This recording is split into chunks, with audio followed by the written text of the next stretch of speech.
बातमीपत्राला सुरुवात करूया। कोल्हापूर जिल्ह्यातील आदमापूरचं बाळूमामा मंदिर हे लाखो भाविकांचं श्रद्धास्थान आहे। आता याच देवस्थानमध्ये आर्थिक महाघोटाळा झाल्याचा आरोप होतोय। तसा गुन्हा देखील दाखल करण्यात आलाय। जमिनीची खरेदी विक्री आणि दागिन्यांच्या नोंदी यामध्ये अफरातफर झाल्याचा दावा केला जातोय। इतकंच काय तर बकऱ्या आणि मेंढ्यांच्या विक्रीतही काळा बाजार झालाय। पाहूयात। बाळूमामा ट्रस्टमध्ये 60 कोटींचा महाघोटाळा। घोटाळ्याची कागदपत्र न्यूज 18 मराठीच्या हाती। जमिनीचा अपहार, मेंढ्याही सोडल्या नाहीत। संत बाळूमामा देवस्थान कोल्हापूरच्या भुदरगडजवळ आमदापूरचं हे लाखो भाविकांचं श्रद्धास्थान। संत बाळूमामांच्या समाधी दर्शनासाठी रोजच्या रोज लाखो भाविक येत असतात।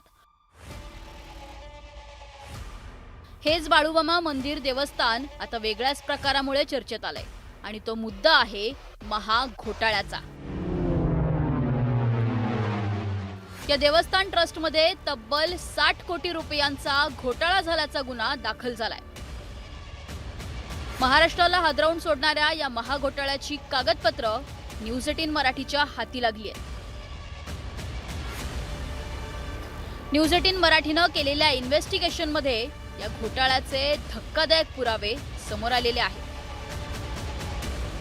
हीच ती कागदपत्र आहेत जी उघड करत आहेत बाळूमामा मंदिरातील तब्बल 60 कोटी 75 लाखांच्या कथित घोटाळ्याची संपूर्ण कहाणी। मंदिराच्या पैशातून खरेदी करण्यात आलेल्या जमिनींचे बाजारभावापेक्षा अनेक पटीने जास्त दर दाखवण्यात आल्याचा आरोप। 20 लाख रुपयांच्या जमिनीची किंमत दुरुस्ती दस्ताच्या माध्यमातून थेट 3 कोटी रुपये दाखवण्यात आल्याची तक्रार।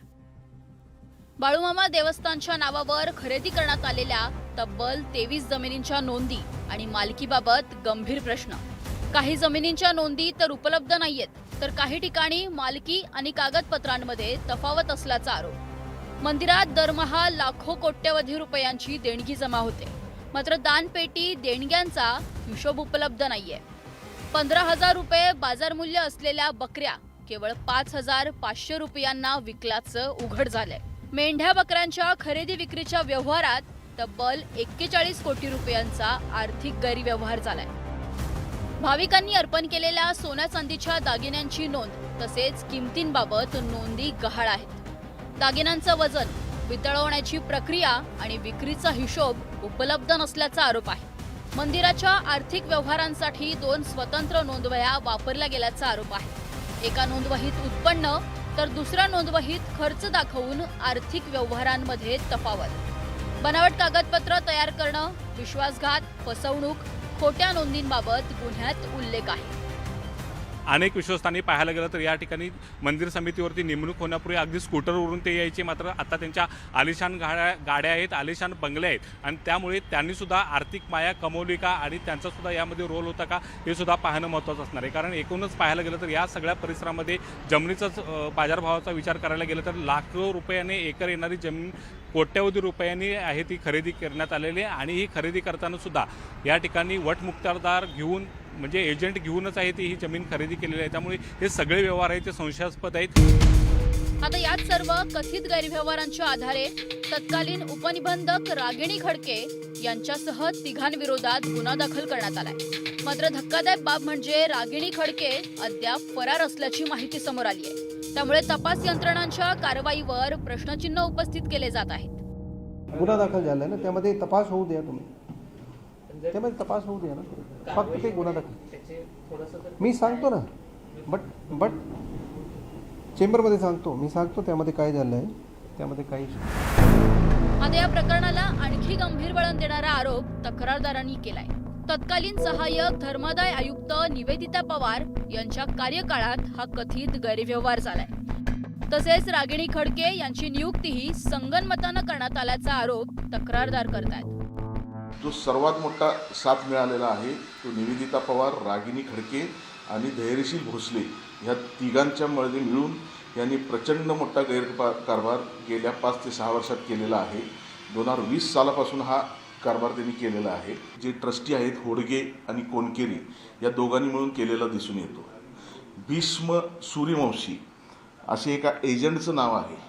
एजंटबरोबर एवढ्या मोठ्या संस्थेनं की ज्या संस्थेच्या ठेवी कोट्यवधी रुपयाच्या विविध पतसंस्था आणि नॅशनलाइज बँकेमध्ये आहेत, अशा संस्थेला एखादा एजंट नेमून जागा खरेदी करायची गरज काय येते आणि त्याचे रेट काय ठरवावेत ह्याला कुठंही त्यांनी सोयरसूतक ठेवलेलं नाही आहे. निडोरी गावातली साधारण 4.25 एकर जमीन 870 रुपये स्क्वेअर फूट म्हणजे जवळपास 3.5 कोटी रुपये एकरनं यांनी खरेदी केलेली दाखवलेली आहे. त्याचं संस्कारपत्र एका एजंटच्या नावानं केलेलं आहे. 13.5 कोटी रुपये यांनी एजंटला दिलेले दाखवलेत. मूळ शेतकऱ्यांना ह्याचे पैसे किती मिळालेत हे रजिस्टर ऑफिसमधून खरेदी पत्राच्या कॉपी काढून पोलीस स्टेशननं तपासावं. लाखो भाविकांचं श्रद्धास्थान असलेल्या या मंदिरात लाखो रुपये आणि दागिने दान केले जातात. हेच दान भाविकांच्या सोयीसाठी आणि देवाच्या सेवेसाठी वापरायला हवं. पण ते पैसे घोटाळे बाजारांनी गैरव्यवहार करत स्वतःच्या तुंबड्या भरल्यानं भाविक आता संताप व्यक्त करतायत. ही भाविकातून तीव्र संताप होत आहे. त्यांची चौकशी व्हावी. 100 अपराध या लोकांनी केलेला आहे. त्यामुळे यांचा पापाचा गडा सगळा भरलेला आहे. मामाने यांना शिक्षा दिलेली आहे.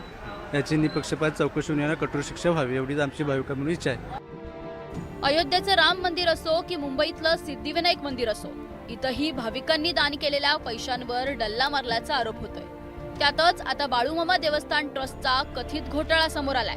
त्यामुळं देवाच्या दारात चोरी करणाऱ्यांना आणि भाविकांच्या श्रद्धेसोबत बेईमानीचा खेळ करणाऱ्यांना कठोर शिक्षा देण्याची मागणी होतीये. ज्ञानेश्वर साळोखे, न्यूज 18 मराठी, कोल्हापूर.